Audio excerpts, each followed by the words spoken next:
नमस्कार मंडळी, आळूची भाजी कशी करता हे तुम्ही मला विचारलं होतं. इकडे आळू सगळ्याच इंडियन स्टोअरमध्ये मिळतोच असं नाही. खूप दिवसांनी आमच्या घराच्या थोडं जे लांबचं इंडियन स्टोअर आहे तिकडे आळू मला मिळाला. तो स्वच्छ धुवून चिरून घेतला आणि कुकरमध्ये थोडं पाणी घालून 2-3 त्याच्या शिट्ट्या करून घेतल्या. भाजीसाठी हिरव्या मिरच्या, लसूण, चिंचेचा कोळ, लाल मिरच्या, शेंगदाणे, हरभऱ्याची डाळ, खोबरे, नंतर 2 चमचे बेसनाचं पीठ असं सगळं साहित्य घेतलं. डाळ, दाणे आणि खोबऱ्याचे जे काप होते ते सकाळीच कोमट पाण्यामध्ये आधी भिजवलेले होते. बेसनाचं पीठ होतं, त्यामध्ये थोडं पाणी घालून हे बेसनाचं पीठ छान एकजीव करून घेतलं. म्हणजे भाजीत टाकताना या बेसनाच्या पिठाचे गोळे होणार नाहीत, म्हणून ते आधीच एकजीव करून घ्यायचं आहे. त्याच्यानंतर वरणासाठी जी मुगाची आणि तुरीची मिक्स डाळ मी लावली होती त्यामधलाच 1 चमचा वरणाचा उपसा भाजीसाठी लागणार होता, म्हणून तो सुद्धा 1 चमचा काढून ठेवला होता. नंतर जी कुकरमध्ये जी भाजी शिजवलेली होती ती कढईमध्ये काढून घेतली आणि रवीने ही भाजी छान एकजीव करून घेतली. तुम्हाला व्हिडिओमध्ये दिसत आहे. त्यानंतर जे बेसनाचं पीठ होतं, ज्याच्यात पाणी घालून आपण त्याला एकजीव केलं होतं, ते बेसनाचं पीठ ह्या भाजीमध्ये टाकलं.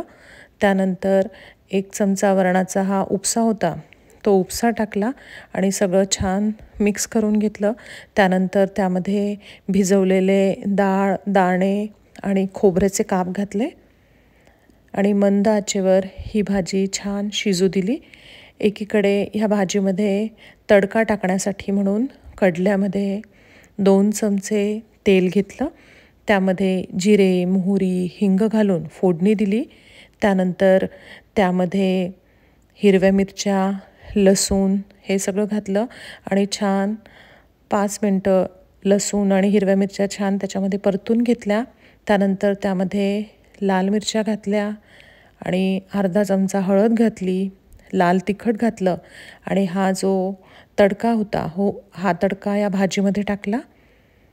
त्यानंतर या भाजीमध्ये 2 छोटे चमचे चिंचेचा कोळ घातला आणि चवीनुसार मीठ पेरलं. त्यानंतर थोडासा या भाजीमध्ये गूळ घालायचा आहे आणि हा गूळ आपल्याला अंदाजे थोडासाच घालायचा आहे, म्हणजे जेवढा आपण कोळ चिंचेचा घालतो आहे त्याच्या अंदाजानुसार आपण गूळ घालायचा आहे.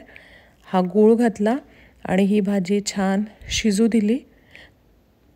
ह्या भाजीला रंग पण खूप छान आलेला आहे आणि ही आंबट गोड छान आळूची भाजी तयार झालेली आहे. तुम्हीसुद्धा अशा प्रकारे ही भाजी तयार करून बघू शकता. खूप छान होते. एकीकडे गरम गरम भाकरी केल्या आणि सगळ्यांना जेवायला वाढलं. धन्यवाद.